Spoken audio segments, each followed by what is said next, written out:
Imagine que tu es assis dans le cabinet de ton médecin. Il vient de confirmer ce que tu redoutais. Alzheimer. Tu penses à ta famille, à tes souvenirs, à tout ce que tu pourrais perdre. Et là, il te tend une ordonnance. Des médicaments qui vont ralentir les symptômes. Peut-être.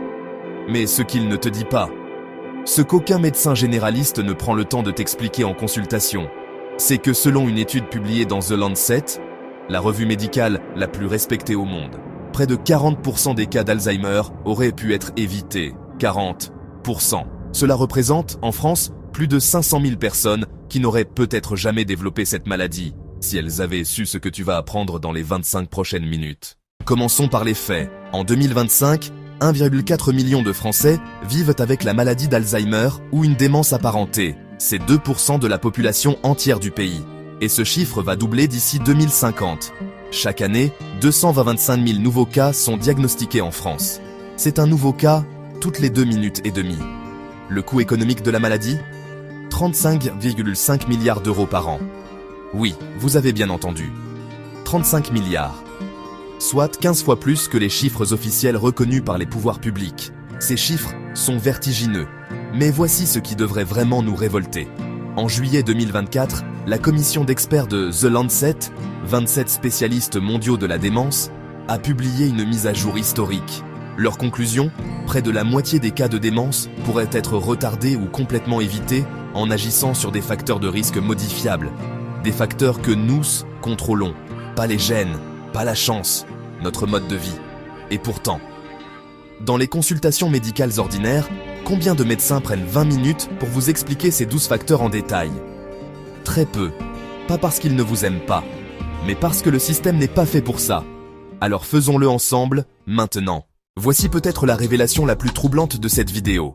Alzheimer ne commence pas quand vous perdez la mémoire. Alzheimer commence 20 ans avant.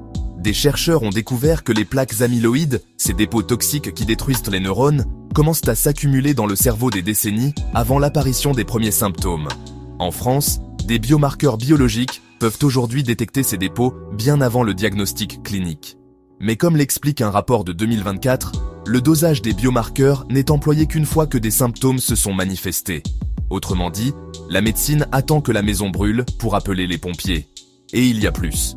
Une vaste analyse de dossiers médicaux européens publiée en 2026 a montré que certains signaux discrets, souvent jugés insignifiants par les médecins de routine, pourraient annoncer une vulnérabilité cérébrale des années à l'avance.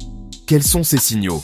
Des troubles du sommeil précoce, des modifications subtiles de l'odorat, une légère dépression persistante, un changement dans la façon de marcher, des déséquilibres que la médecine classique range dans la case « vieillissement normal ». Mais ce ne sont pas des signes normaux, ce sont des alertes. La bonne nouvelle dans tout ça ? Ces 2 décennies représentent une fenêtre d'action immense. Une fenêtre que la science nous a donnée, une fenêtre que peu de gens exploitent, parce que peu de gens savent qu'elle existe. Vous, maintenant, vous le savez. Plongeons dans le cœur du sujet. En 2024, la commission du Lancet a mis à jour sa liste des facteurs de risque modifiables. Ce sont des facteurs sur lesquels vous pouvez agir. Des leviers, des protections. Et 2 nouveaux s'y sont ajoutés en 2024. L'hypercholestérolémie et la perte de vision non corrigée. Voici les 12 facteurs. Écoutez attentivement, certains vont vous surprendre. Le faible niveau d'éducation, pas votre intelligence, mais la stimulation intellectuelle tout au long de la vie. Les personnes qui continuent d'apprendre vieillissent mieux cognitivement. La perte auditive non corrigée, vous entendez mal et vous ne portez pas d'appareil. Le cerveau s'isole, se sous-stimule et s'atrophie. L'hypertension artérielle, en milieu de vie, elle endommage les vaisseaux cérébraux en silence. L'obésité, le tissu adipeux produit des substances inflammatoires qui traversent la barrière hémato-encéphalique. Le diabète, certains chercheurs appellent Alzheimer le diabète de type 3 du cerveau. Le cerveau devient résistant à l'insuline, les neurones meurent de faim. Le tabac, il réduit l'oxygénation cérébrale et accélère le vieillissement vasculaire. La dépression, non soignée, elle crée une inflammation chronique au niveau du cerveau. L'isolement social, le cerveau non sollicité par les relations humaines, se dégrade 2 fois plus vite. La sédentarité, l'absence de mouvement, réduit le flux sanguin cérébral et la production de BDNF, la molécule de la croissance neuronale. La pollution atmosphérique, Les particules fines traversent le cerveau et créent une inflammation neurologique. L'hypercholestérolémie, le mauvais cholestérol, perturbe le transport des lipides dans le cerveau et favorise l'accumulation de protéines toxiques. La perte de vision non corrigée, ne pas corriger sa vue, prive le cerveau de stimulations visuelles essentielles à son maintien. 12 facteurs, 12 leviers. Et selon les experts, agir sur l'ensemble de ces facteurs pourrait prévenir ou retarder près de 45% des démences. 45%. Ce n'est pas une promesse de guérisseur. Ce n'est pas de la médecine alternative. C'est The Lancet. C'est la science. C'est ce que vous méritez de savoir. Parlons maintenant d'un facteur souvent sous-estimé, même par les médecins les plus consciencieux. Le sommeil. Quand vous dormez, votre cerveau fait quelque chose de remarquable. Il active un système de nettoyage, appelé le système glymphatique. Comme des égouts cérébraux, il évacue les déchets accumulés pendant la journée, dont les plaques amyloïdes toxiques qui contribuent à ta Alzheimer. Ce nettoyage se produit principalement pendant le sommeil profond. Alors que se passe-t-il quand vous dormez mal, quand vous êtes chroniquement privé de ces phases profondes?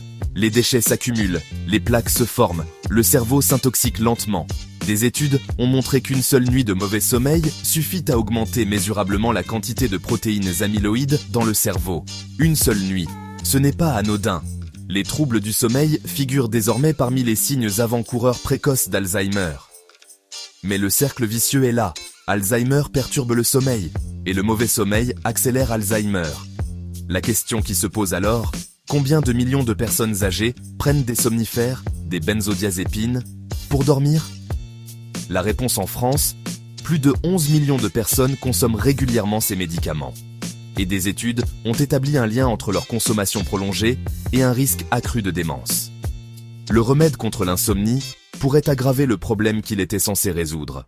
Passons maintenant aux solutions, les vraies, celles qui ont des études derrière elles. Le régime alimentaire. L'étude PREDIMED, publiée dans The Lancet, a suivi des milliers de participants et démontré que le régime méditerranéen réduit le risque de démence de 30 à 40%. 30 à 40%. C'est l'équivalent de prendre un médicament.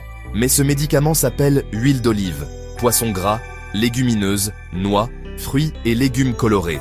Il y a aussi le régime MyEnd, une version optimisée du méditerranéen spécifiquement conçue pour le cerveau, qui a montré des effets encore plus nets sur la préservation des fonctions cognitives. L'activité physique. Voici quelque chose qui devrait vous enthousiasmer. En juin 2024, l'INSERM a publié une étude majeure. Sa conclusion. Un meilleur mode de vie est associé à un risque moindre d'Alzheimer, quelle que soit votre prédisposition génétique. Même si vous portez le gène APOE4, le facteur de risque génétique le plus connu d'Alzheimer, une activité physique régulière peut réduire significativement votre risque. Vos gènes ne sont pas votre destin. Votre mode de vie peut réécrire l'histoire. L'exercice stimule la production de BDNF, le fertilisant du cerveau. Il augmente le volume de l'hippocampe, la zone de la mémoire. Il améliore la circulation sanguine cérébrale. Combien d'exercices? Les études s'accordent sur 150 minutes par semaine d'activité modérée. Marche rapide, natation, vélo, danse. Pas besoin d'un marathon. La stimulation intellectuelle et sociale. Les personnes qui maintiennent des liens sociaux forts vieillissent cognitivement 2 fois mieux que celles qui s'isolent. Apprendre une nouvelle langue, jouer d'un instrument, faire des mots croisés, sortir avec des amis. Ce ne sont pas des distractions, ce sont des médicaments pour le cerveau. La correction des déficits sensoriels. Vous avez du mal à entendre? Portez un appareil auditif. Vous voyez mal? Corrigez votre vue.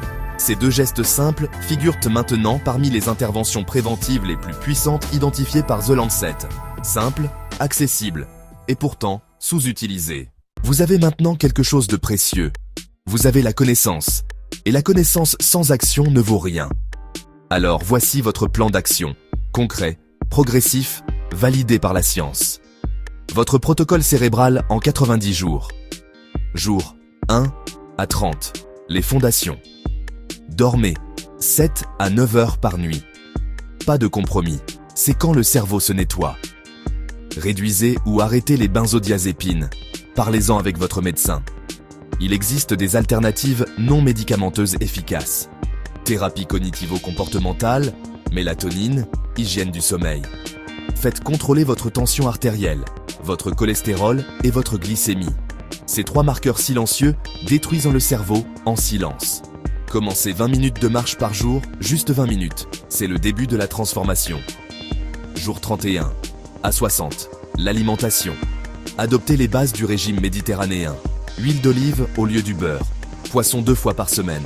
Réduisez la viande rouge. Augmentez les légumes verts à feuilles. Limitez le sucre raffiné.